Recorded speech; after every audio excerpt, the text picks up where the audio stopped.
بسم اللہ الرحمن الرحیم۔ حضور پاک صلی اللہ علیہ وسلم نے فرمایا، والدہ نے 7 دن دودھ پلایا، 8ویں دن دشمن اسلام ابو لہب کی کنیز صوبیہ کو یہ اعزاز حاصل ہوا۔ صوبیہ نے دودھ بھی پلایا اور دیکھ بھال بھی کی۔ یہ چند دن کی دیکھ بھال تھی، یہ چند دن کا دودھ تھا، لیکن ہمارے رسول صلی اللہ علیہ وسلم نے اس احسان کو پوری زندگی یاد رکھا۔ مکہ کا دور تھا تو صوبیہ کو میری ماں کہہ کر پکارتے تھے، ان سے حسن سلوک بھی فرماتے تھے اور ان کی مالی معاونت بھی کرتے۔ مدنی دور آیا تو مدینے سے ابو لہب کی کنیز صوبیہ کے لیے کپڑے اور رقم بھجواتے تھے۔ حضرت حلیمہ سعدیہ رضائی ماں تھیں، یہ ملاقات کے لیے آئیں، دیکھا تو اٹھ کھڑے ہوئے اور میری ماں پکارتے ہوئے ان کی طرف دوڑ پڑے۔ وہ قریب آئیں تو اپنی چادر اتار کر زمین پر بچھا دی، جسے ہم کائنات کی قیمتی ترین متاع سمجھتے ہیں۔ اپنی رضائی ماں کو اس پر بٹھایا، غور سے ان کی بات سنی اور ان کی تمام حاجتیں پوری فرما دی۔ یہ بھی ذہن میں رہے، حضرت حلیمہ سعدیہ رضی اللہ تعالی عنہا نے اسلام قبول نہیں کیا تھا،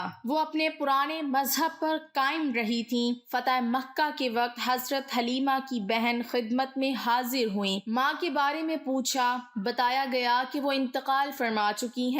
رسول اللہ صلی اللہ علیہ وسلم کی آنکھوں میں آنسو آ گئے، روتے جاتے تھے اور حضرت حلیمہ کو یاد کرتے جاتے تھے۔ رضائی خالہ کو لباس، سواری اور 100 درہم عنایت کیے۔ رضائی بہن شیمہ غزوہ حنین کی قیدیوں میں شریک تھیں، پتہ چلا تو انہیں بلایا، اپنی چادر بچھا کر بٹھایا، اپنے ہاں قیام کی دعوت دی۔ حضرت شیمہ نے اپنے قبیلے میں واپس جانے کی خواہش ظاہر کی، رضائی بہن کو غلام، لونڈی اور بکریاں دے کر رخصت کر دیا۔ یہ بعد ازاں اسلام لے آئیں۔ جنگ بدر کے قیدیوں میں پڑھے لکھے کفار بھی شامل تھے، ان کافروں کو مسلمانوں کو پڑھانے، لکھانے اور سکھانے کے عوض رہا کیا گیا۔ حضرت زید بن ثابت رضی اللہ تعالی عنہ کو عبرانی سیکھنے کا حکم دیا۔ آپ رضی اللہ تعالی عنہ نے عبرانی زبان سیکھی اور یہ اس زبان میں یہودیوں سے خط و کتابت کرتے رہے۔ کافروں کا ایک شاعر تھا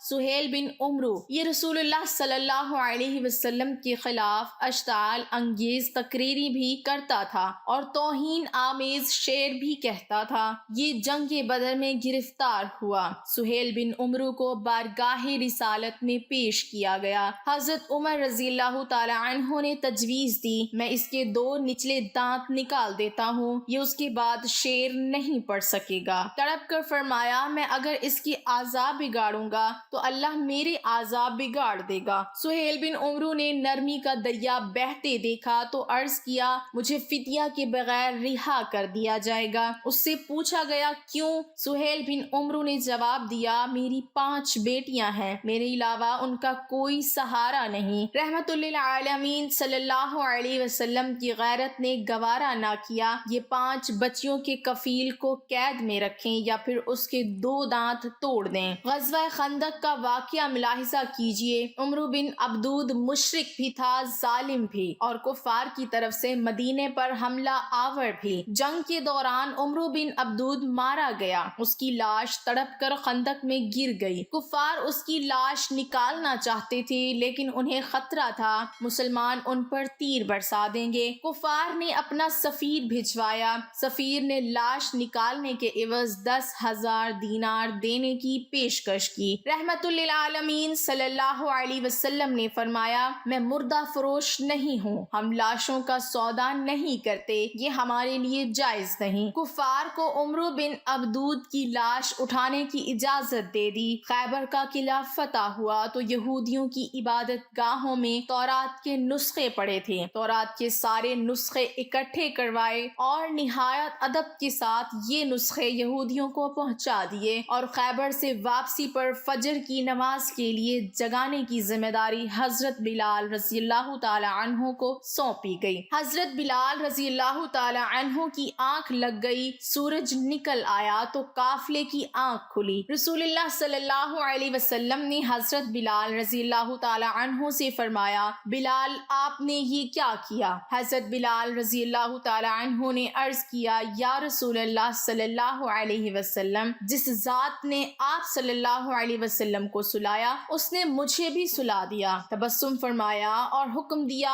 تم آذان دو۔ آذان دی گئی، آپ صلی اللہ علیہ وسلم نے نماز ادا کروائی اور پھر فرمایا تم جب نماز بھول جاؤ تو پھر جس وقت یاد آئے اسی وقت پڑھ لو، یہ ہے شریعت۔ حضرت حذیفہ بن یمان رضی اللہ تعالی عنہ سفر کر رہے تھے، کفار جنگ بدر کے لیے مکہ سے نکلے، کفار نے راستے میں حضرت حذیفہ رضی اللہ تعالی عنہ کو گرفتار کر لیا۔ آپ سے پوچھا گیا آپ کہاں جا رہے ہیں؟ حضرت حذیفہ رضی اللہ تعالی عنہ نے عرض کیا مدینہ منورہ۔ کفار نے ان سے کہا اگر آپ وعدہ کرو آپ جنگ میں شریک نہیں ہوں گے تو ہم آپ کو چھوڑ دیتے ہیں۔ حضرت حذیفہ رضی اللہ تعالی عنہ نے وعدہ کر لیا۔ یہ اس کے بعد سیدھے مسلمانوں کے لشکر میں پہنچ گئے۔ مسلمانوں کو اس وقت مجاہدین کی ضرورت بھی تھی، جانوروں کی بھی، ہتھیاروں کی بھی، لیکن جب حضرت حذیفہ رضی اللہ تعالی عنہ کے وعدے کے بارے میں علم ہوا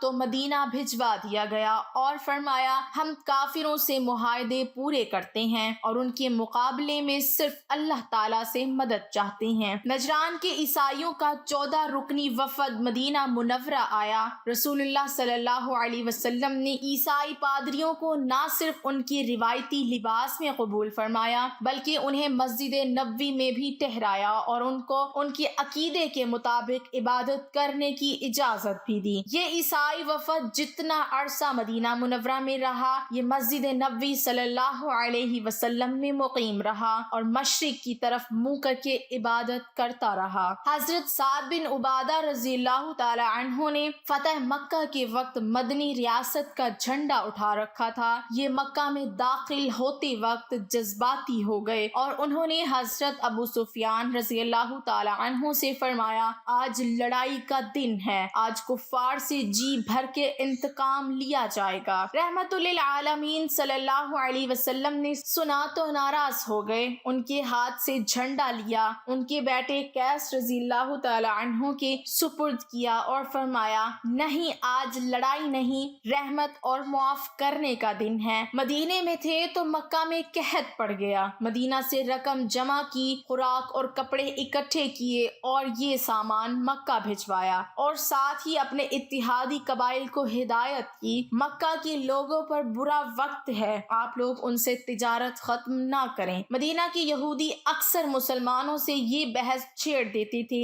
نبی اکرم صلی اللہ علیہ وسلم فضیلت میں بلند ہیں یا حضرت موسیٰ علیہ السلام۔ یہ معاملہ جب بھی دربار رسالت میں پیش ہوتا رسول اللہ صلی اللہ علیہ وسلم مسلمانوں سے فرماتے آپ لوگ اس بحث سے پرہیز کیا کریں۔ ثمامہ بن آسال نے رسول اللہ صلی اللہ علیہ وسلم کو قتل کرنے کا اعلان کر رکھا تھا، یہ گرفتار ہو گیا، اسلام قبول کرنے کی دعوت دی، اس نے انکار کر دیا، یہ 3 دن قید میں رہا، اسے 3 دن دعوت دی جاتی رہی، یہ مذہب بدلنے پر تیار نہ ہوا تو اسے چھوڑ دیا گیا، اس نے راستے میں غسل کیا، نیا لباس پہنا، واپس آیا اور دست مبارک پر بیعت کر لی۔ ابو العاص بن ربی رحمت للعالمین صلی اللہ علیہ وسلم کے داماد تھے، رسول اللہ صلی اللہ علیہ وسلم کی صاحبزادی حضرت زینب رضی اللہ تعالی عنہا ان کے عقد میں تھیں، یہ کافر تھے، یہ تجارتی قافلے کے ساتھ شام سے واپس مکہ جا رہے تھے، مسلمانوں نے قافلے کا مال چھین لیا، یہ فرار ہو کر مدینہ آ گئے اور حضرت زینب رضی اللہ تعالی عنہا کے گھر پناہ لے لی۔ صاحبزادی مشورے کے لیے بارگاہ رسالت میں پیش ہو گئیں، رسول اللہ صلی اللہ علیہ وسلم نے فرمایا ابو العاص کی رہائش کا اچھا بندوبست کرو مگر وہ تمہارے قریب نہ آئے کیونکہ تم اس کے لیے حلال نہیں ہو۔ حضرت زینب رضی اللہ تعالی عنہا نے عرض کیا ابو العاص اپنا مال واپس لینے آیا ہے، مال چھیننے والوں کو بلایا اور فرمایا گیا یہ مال غنیمت ہے اور تم اس کے حقدار ہو، لیکن اگر تم مہربانی کر کے ابو العاص کا مال واپس کر دو تو اللہ تبارک و تعالی تمہیں اجر دے گا۔ صحابہ کرام نے مال فوراً واپس کر دیا۔ حضرت عائشہ صدیقہ رضی اللہ تعالی عنہا نے ایک دن رسول اللہ صلی اللہ علیہ وسلم سے پوچھا زندگی کا مشکل ترین دن کون سا تھا؟ فرمایا وہ دن جب میں طائف گیا اور لوگوں نے شہر کے بچے جمع کر کے مجھ پر پتھر برسائے، میں اس دن کی سختی نہیں بھول سکتا۔